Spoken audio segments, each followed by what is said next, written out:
Hello everyone, welcome to 24 hour English. आज के हमारे लेसन में हम लोग सीखने वाले हैं इंग्लिश के 3 नए फ्रेजेस। इन फ्रेजेस को अगर आप डेली की कॉन्वर्सेशन में बार बार रिपीट करेंगे तो आपकी इंग्लिश जो है 100% इन्हांस होगी। तो कोशिश करिएगा आप इनको रोज़ाना रिपीट करें, क्योंकि आपके दिमाग को रेपिटेशन की ज़रूरत होती है, तभी वो चीज़ों को स्टोर कर पाता है। और जब आप बोलेंगे किसी के साथ तो आपको ऑटोमेटिकली वो चीज़ें याद रहेंगी। तो कोशिश करिएगा आप इनको रोज़ाना की बातचीत में यूज़ करें। चलिए देखते हैं कौन से वो फ्रेजेस। उसका चेहरा मेरे दिमाग में छप गया है। वह खूबसूरत है, मगर ये कहना कि वह समझदार भी है, ये कुछ ज़्यादा ही हो जाएगा। सुना है वह शादीशुदा नहीं है। जब आप कहते हैं कि कोई चीज़ मेरे दिमाग में छप गई है, इसका मतलब कि वो आपके दिमाग में बैठ गई है और आप उसे भुला नहीं सकते। तो इंग्लिश में इसे बनाने का स्ट्रक्चर देखते हैं।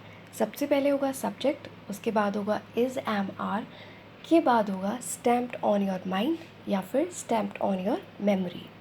चलिए अब एग्जाम्पल्स के थ्रू समझते हैं। उसका चेहरा मेरे दिमाग में छप गया है, यानी अब मैं उसे भुला नहीं सकता। His face is stamped on my mind या फिर his face is stamped on my memory.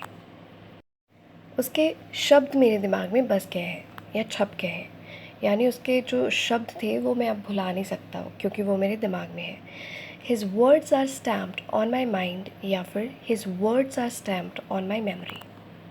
उसका फ़ोन नंबर मेरे दिमाग में छप गया है। Her phone number is stamped on my mind या फिर her phone number is stamped on my memory.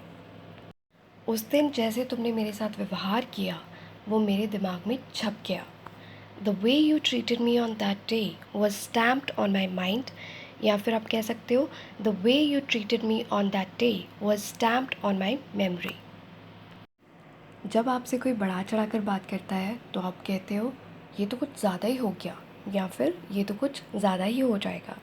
तो इंग्लिश में इसका जो स्ट्रक्चर है वो होगा पहले सब्जेक्ट, फिर इज़, एम, आर में से और फिर स्ट्रेचिंग इट। एग्जाम्पल्स के थ्रू समझते हैं। वह खूबसूरत है, लेकिन ये कहना कि वह समझदार भी है, ये कुछ ज़्यादा ही हो जाएगा। She is ravishing but it is stretching it to call her intelligent. She is ravishing but it is stretching it to call her intelligent. Ravishing का मतलब होता है बहुत खूबसूरत। तुमने उसकी मदद की, लेकिन ये कहना कि ये तुमने किसी मकसद के बगैर किया, ये कुछ ज़्यादा ही है, क्योंकि बिना कारण तुम किसी की मदद करते नहीं हो। You helped him, but it is stretching it to say that you did it without purpose. You helped him, but it is stretching it to say that you did it without purpose. ये कहना कि हमारे पास बहुत ज़्यादा पैसा है, ये बात कुछ ज़्यादा ही हो जाएगी, क्योंकि सबको पता ही है कि हमारे पास इतना पैसा नहीं है। It would be stretching it to say that we have a lot of money. It would be stretching it to say that we have a lot of money. जब हम कहते हैं कि सुना है ये हो गया, सुनने में आया है ये होने वाला है, तो इसके लिए हम इंग्लिश में स्ट्रक्चर जो यूज़ करते हैं वो है वर्ड हैज़ इट दैट के बाद सेंटेंस या फिर र्यूमर हैज़ इट दैट के बाद सेंटेंस। आप दोनों में से कोई भी यूज़ कर सकते हो। चलिए अब एग्जाम्पल्स के थ्रू समझते हैं। सुना है वह शादीशुदा नहीं है। Rumor has it that he is not married. Rumor has it that he is not married. सुनने में आया है उसने अपने पड़ोसी का कत्ल कर दिया। Word has it that he killed his neighbor. Word has it that he killed his neighbor. सुना है कल स्कूल बंद रहेगा। Rumor has it that the school will be off tomorrow.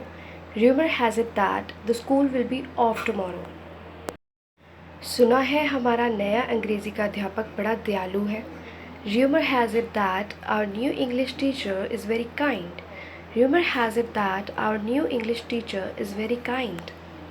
आसानी से इंग्लिश सीखना चाहते हैं तो चैनल को सब्सक्राइब करना मत भूलिएगा और साथ में बेल आइकन जो है उसे भी प्रेस कर लीजिए, ताकि आने वाली हर वीडियो की नोटिफिकेशन आपको टाइम से मिल जाए। Thanks for watching.